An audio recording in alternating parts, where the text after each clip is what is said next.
Halo teman-teman kriminologi, balik lagi nih di PTR Podcast Teras Rumah. Nah, kali ini gue bakal bincang-bincang mengenai subkultur kekerasan, yang salah satu contohnya itu geng motor.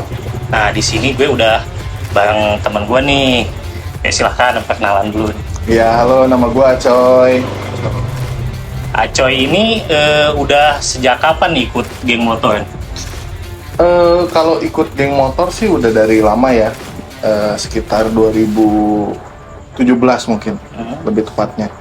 Ya sekitar 3 tahunan, akhirnya ya retire. Agak keren ya. Terus apa sih yang latar belakangin pengen masuk geng motor itu apa?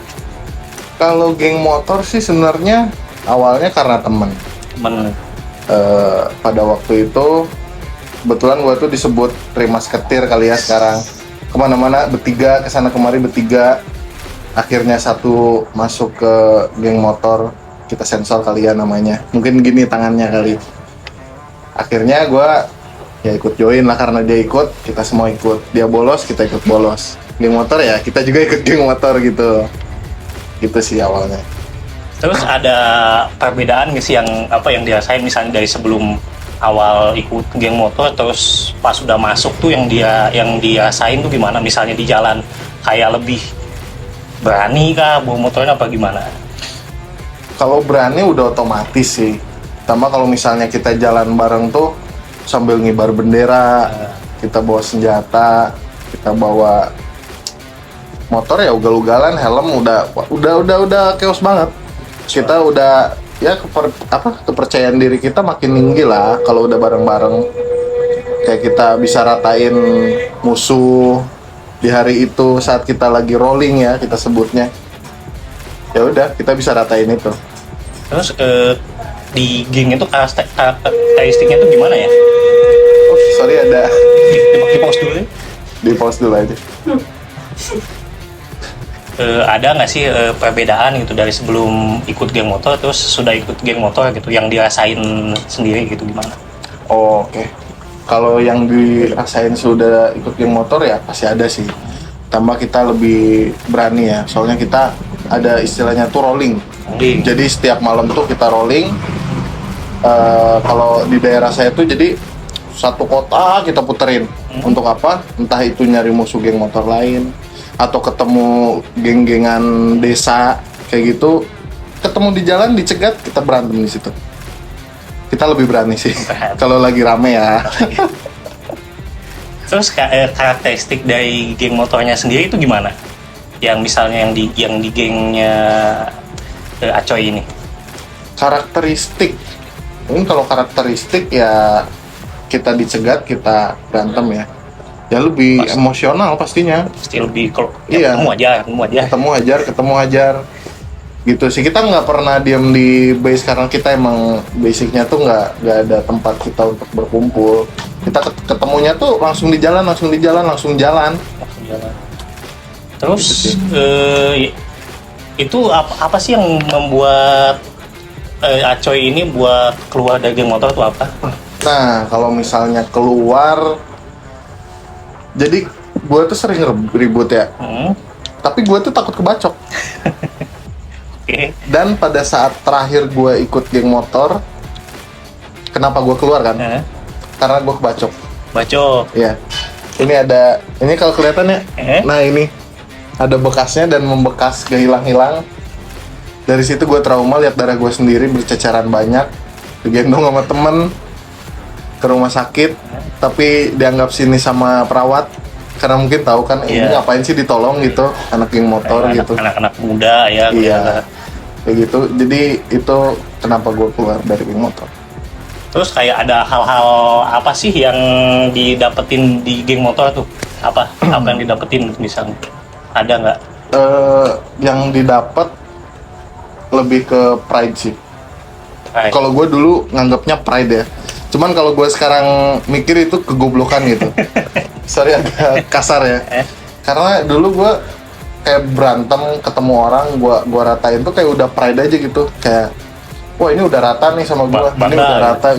Wah apa bangganya gila, bangga banget gue. Cuman sekarang pas gue udah di umur segini kali ya, Walaupun gue belum tua-tua banget ya, tapi kayak udah mikirin dia tuh punya orang tua, dia tuh mungkin udah punya anak atau ya dan sebagainya lah. Jadi gue lebih mikir ke situ sih sekarang. Betapa gobloknya gue dulu. Oke, terus kalau misalnya pendaftaran geng motor nih ada syarat-syarat khususnya nggak bisa pendaftaran? Nah, biasanya kalau geng motor tuh daftarnya apa biar masuk ke geng motor itu gimana? Kalau buat masuk sih sebenarnya kebanyakannya ya, kebanyakannya tuh nggak tiba-tiba satu orang, aku pengen ikut dong, gimana daftarnya kan nggak mungkin ada form pendaftaran dong. Lebih ke ngajak sih, diajak. Diajak sih sebenarnya kalau mau join tuh. Nah kalau misalnya tiba-tiba masuk kan kita, geng gua tuh nggak ada base campnya, benar-benar nggak ada. Jadi ya diajak, mau banyak banget. Anak-anak muda mungkin ya masih SMP.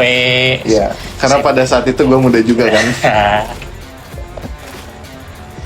Terus nih kalau kayak misalnya pendaftaran, kan tadi masalah pendaftaran nih. Terus ada kan gue pernah dengar juga pas sudah daftar itu misalnya masuk, terus ada kayak persyaratan misalnya gue pernah dengar tuh kayak harus dibacok orang gitu. Itu gimana itu? Jadi ada case, gue keren banget ngomongnya.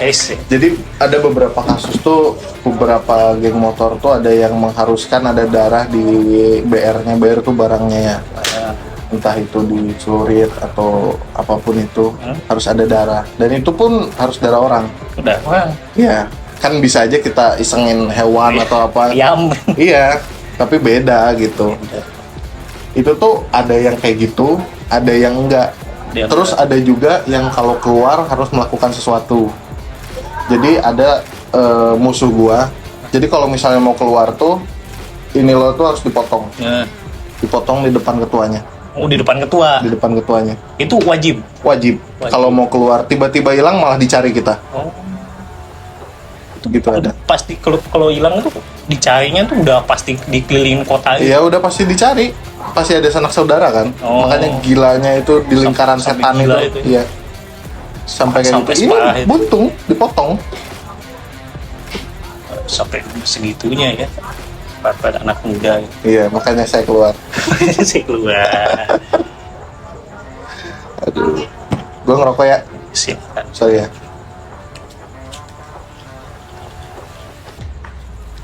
Terus kalau misalnya pas ikut geng motor pernah sampai ada korban jiwa nggak, misalnya dibacok sampai meninggal gitu, pernah nggak? Kalau korban jiwa musuh pernah. Cuman gue waktu itu ngendarain motor. Jadi gue kayak nggak terlalu merasa bersalah. Gue kan bawa motor nih. Nggak ikut gue gak ikut mukulin. Cuman gue ada di situ gitu. Jadi kita lagi muter kayak tadi gue bilang, lagi rolling. Tiba-tiba musuh lagi pada nongkrong, dan kondisi musuhnya tuh cuma sedikit. Itu kayak 3 orang atau 5 orang lah.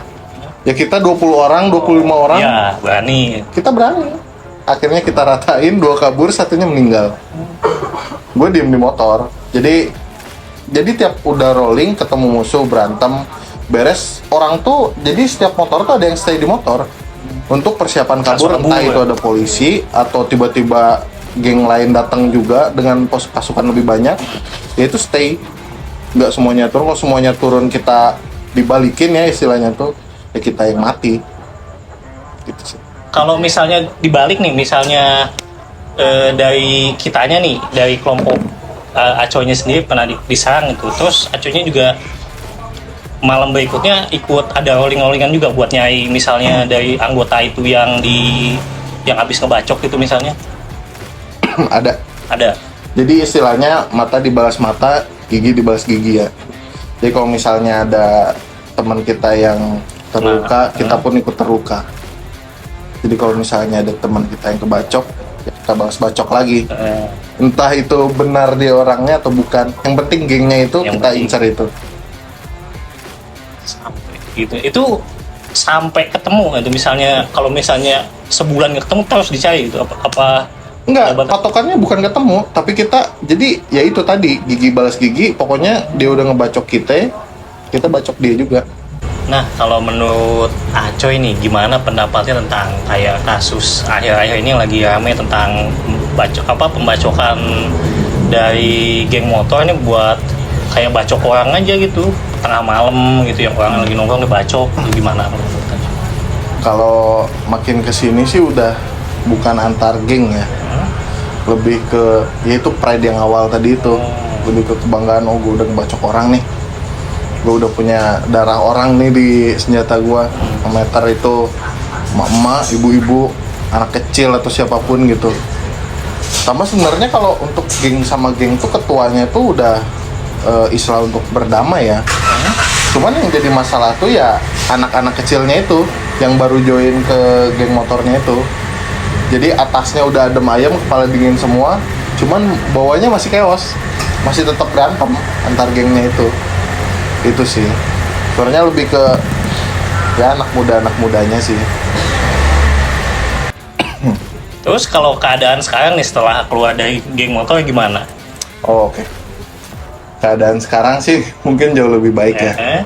Soalnya kan gue pikir kalau misalnya waktu itu gue gak keluar, kayaknya gue nggak bakal kayak gini sekarang nih. Kayak gue punya tempat tinggal, gue punya kendaraan, gue bisa makan enak. Bahkan gue waktu dulu tuh bukan makan, gue ngerokok doang. Rokok kopi. Makannya rokok kopi. Ya bersyukur banget gue dibikin sadar gara-gara gue kebacok ya. Untungnya gue gak putus gitu pala ya. Untungnya gue masih hidup sih. Gue bersyukur banget. Nah, terakhir deh, gimana kesannya nih buat teman-teman, terus pesannya buat yang nonton, pesannya aja. Oke, kesannya ya gue gak bisa larang juga sih ya, kalau kalian mau pada ikut geng motor ya. Kalau penasaran silahkan aja. Coba. Cuman ya dari cerita gue semoga bisa ngestop atau ngeredam hawa nafsu kalian buat ikut geng motor sih. Lebih kayak gitu sih, biar ya cukup lah nakalnya cuma bolos ya, atau ngewarnet atau apa gitu. Zaman-zamannya ya. Ya jangan sampai ngebunuh orang atau bacok orang, ya agak sakit sih. Oke, mungkin sekian aja ya dari podcast kita, PTR, Podcast Teras Rumah. Oke. Oke, ya. Sekian dulu dari saya. Wassalamualaikum warahmatullahi wabarakatuh.